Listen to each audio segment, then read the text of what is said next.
नमस्कार दोस्तों, स्वागत है आपका DLS study point YouTube channel पर।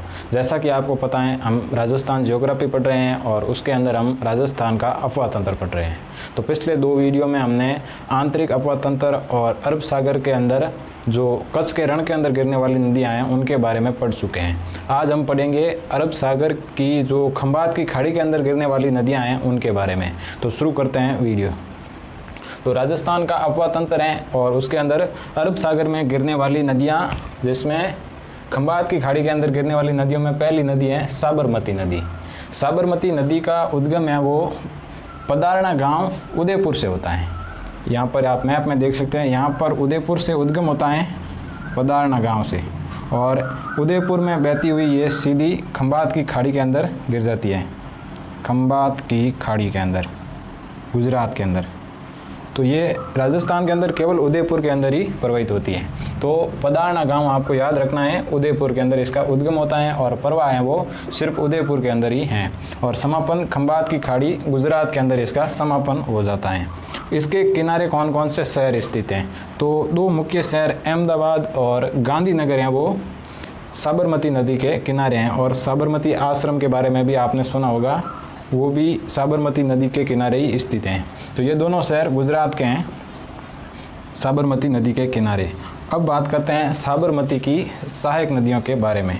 तो सहायक नदियाँ किसी भी नदी की बहुत इम्पोर्टेंट होती है, क्योंकि आप प्रीवियस ईयर पेपर देखना, उसके अंदर ज़्यादातर सहायक नदियों के क्वेश्चन ही पूछे हुए हैं कि ये किसकी सहायक हैं, वो किसकी सहायक हैं। इसी टाइप से सीधा सवाल पूछते हैं। तो साबरमती की सहायक नदियों के लिए हमने एक ट्रिक बनाई है।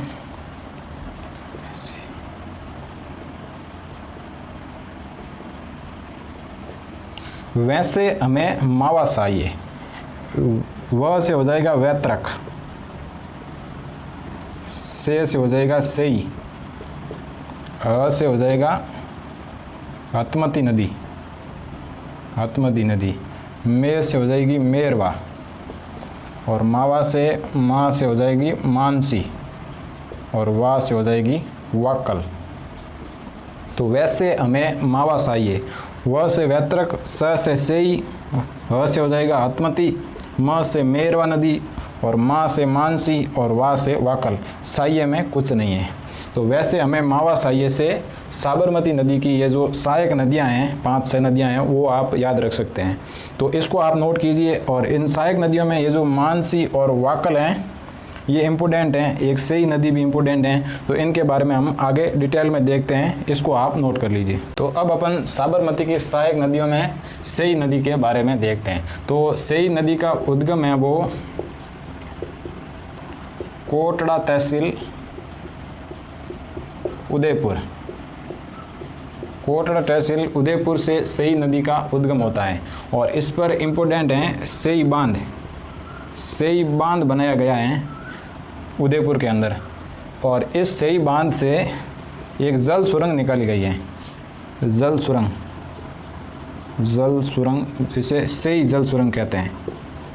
इसके माध्यम से जो जमई नदी है, लूणी की सहायक, जिसके बारे में हम पढ़ चुके हैं, उसके अंदर पानी है वो डाला जा रहा है। सई बांध से सई नदी का जल है वो जमई नदी के अंदर डाला जा रहा है। और ये जो जल सुरंग है, ये राज्य की प्रथम जल सुरंग है।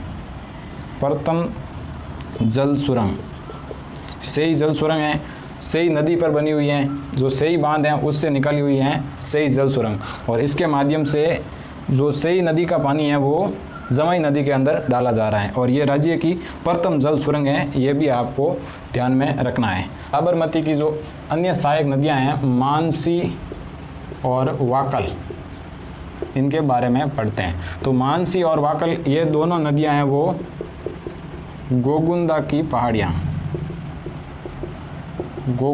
पहाड़ियाँ उदयपुर से इनका उद्गम होता है, मानसी और वाकल का। ये फुलवारी की नाल अभयारण्य है, वहाँ से इसका उद्गम होता है। फुलवारी की नाल अभयारण्य, इस अभयारण्य से ये दोनों नदियां हैं वो निकलती हैं गोगुंदा की पहाड़ियों से, उदयपुर से। तो उद्गम के बाद जब ये दोनों नदियां मिलती हैं, देवास के अंदर मिलती हैं, वहाँ पर जहाँ ये दोनों नदियाँ मिलती हैं वहाँ पर मोहनलाल सुखाड़िया बांध बना हुआ है। मोहनलाल सुखाड़िया बांध है वो बनाया गया है मानसी और वाकल नदियों के संगम पर। और इसी बांध से एक जल सुरंग निकाली गई है, जल सुरंग, जिसका नाम है मानसी वाकल जल सुरंग। मानसी वाकल जल सुरंग। और इसी जल सुरंग के माध्यम से उदयपुर शहर को पानी की सप्लाई होती है। और इस जल सुरंग के बारे में आपको बता दूं, ये राज्य की सबसे लंबी जल सुरंग है। जो पहली जल सुरंग थी वो तो अपन पढ़ चुके हैं, सेई नदी के अंदर सेई जल सुरंग है, वो पहली जल सुरंग थी। और ये जो मानसी वाकल जल सुरंग है ये सबसे लंबी जल सुरंग है राज्य की, सबसे लंबी जल सुरंग है राज्य की। ये भी आपको ध्यान में रखना है। मानसी वाकल जल सुरंग जो मोहनलाल सुखाड़िया बांध है वहाँ से निकली हुई है। और इसके अंदर एक मानसी वाकल है परियोजना भी संचालित है। परियोजना जो भारत सरकार और राज्य सरकार दोनों की उसके अंदर है, वो हिस्सेदारी है 70-30 की हिस्सेदारी से जो मानसी वाकल परियोजना है इसको संचालित किया जा रहा है। भारत में जो हिंदुस्तान जिंक लिमिटेड है वो इसका संचालन करती हैं और राज्य सरकार है वो इसका संचालन करती हैं मानसी वाकल परियोजना का। और इसके अलावा जो ये मानसी वाकल और सेई और ये सब साबरमती की जो सहायक नदियां हैं ये मिलाकर राजस्थान के कुल अपवा तंत्र का 1% हिस्सा है वो कवर करते हैं। तो हमने पहले पढ़ा था लूणी का जो 10.40% हिस्सा कवर करती थी लूणी नदी, और साबरमती नदी है वो 1% हिस्सा कवर करती हैं राजस्थान के अंदर। ये वैसे मुख्यतः इसका प्रवाह है वो गुजरात के अंदर अधिक हैं, इसीलिए राजस्थान के अपवा का केवल 1% ही कवर कर पाती हैं।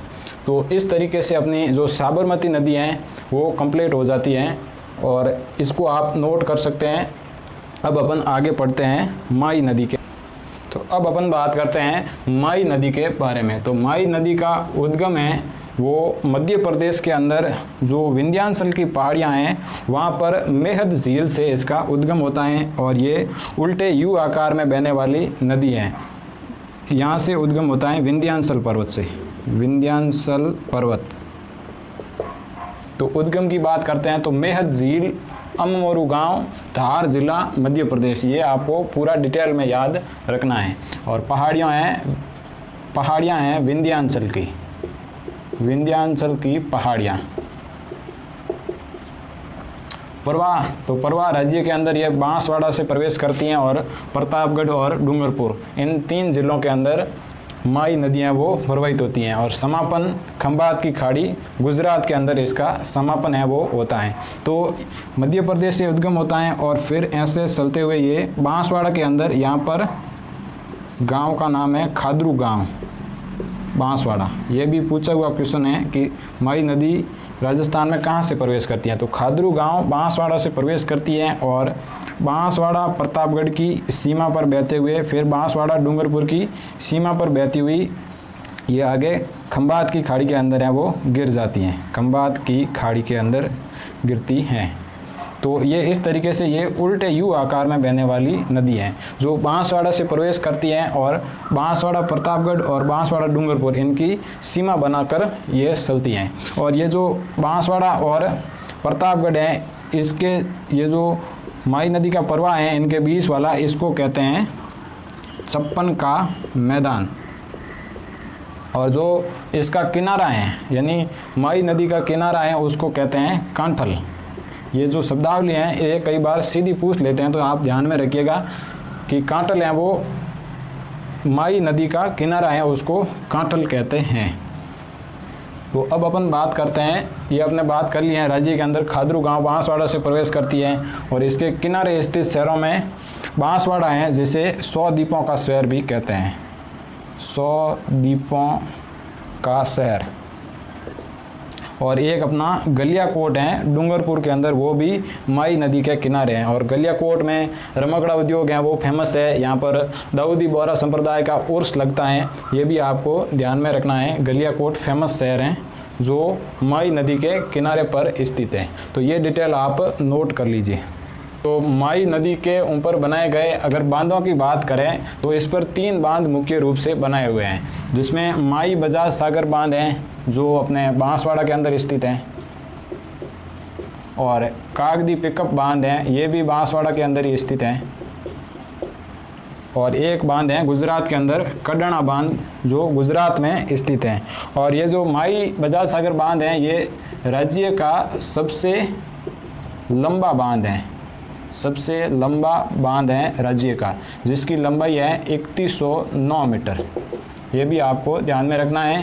राज्य का सबसे लंबा बांध है वो माही बजाज सागर बांध है जो माई नदी पर है और बांसवाड़ा के अंदर स्थित है। और अब बात करते हैं माई नदी की प्रमुख विशेषताओं के बारे में।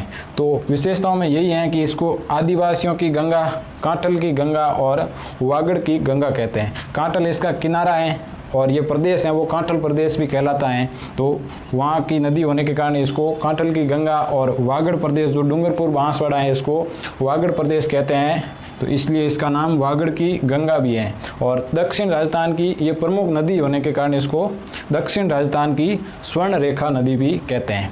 और एक विशेषता ये है कि ये है वो यहाँ से अपने कर्क रेखा गुजरती हैं 23.5 डिग्री, तो उसको ये 2 बार काटती हैं, एक बार ऐसे और दूसरी बार ऐसे।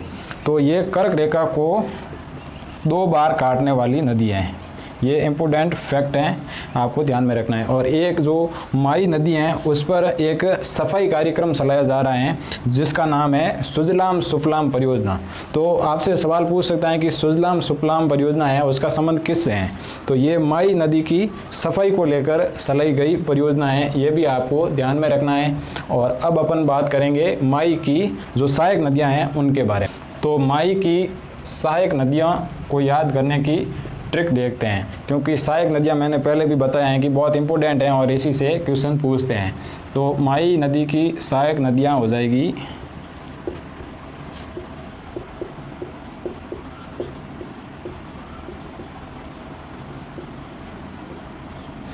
ए अन्ना स्यार पाई में सोजा। तो ए से हो जाएगा एराब नदी, अन्ना से हो जाएगी अनास नदी, और स्यार पाई से हो जाएगी चाप नदी, और मैं से हो जाएगी मोरेन नदी, और सो से हो जाएगी सोम, और जा से हो जाएगी जखम नदी। तो ये हैं माई नदी की प्रमुख सहायक नदियाँ, एराब, अन्नास, साप, मोरेन, सोम और जाखम। ए अन्ना स्यार पाई में सोजा। तो इससे आपको माई नदी की हैं वो सहायक नदियां हैं वो याद रखनी है। तो इनमें से जो ये सोम और जाखम नदियां हैं ये इम्पोर्टेंट हैं, इसके बारे में अपन थोड़ी बात कर लेते हैं।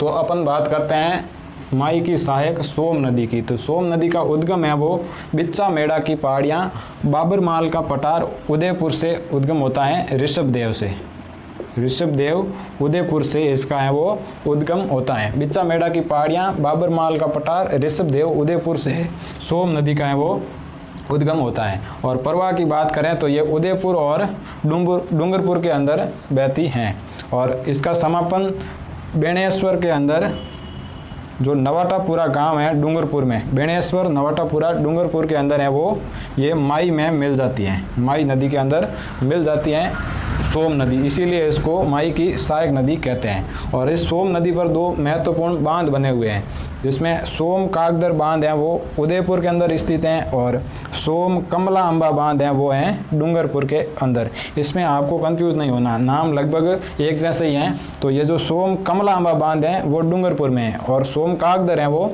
उदयपुर के अंदर स्थित हैं।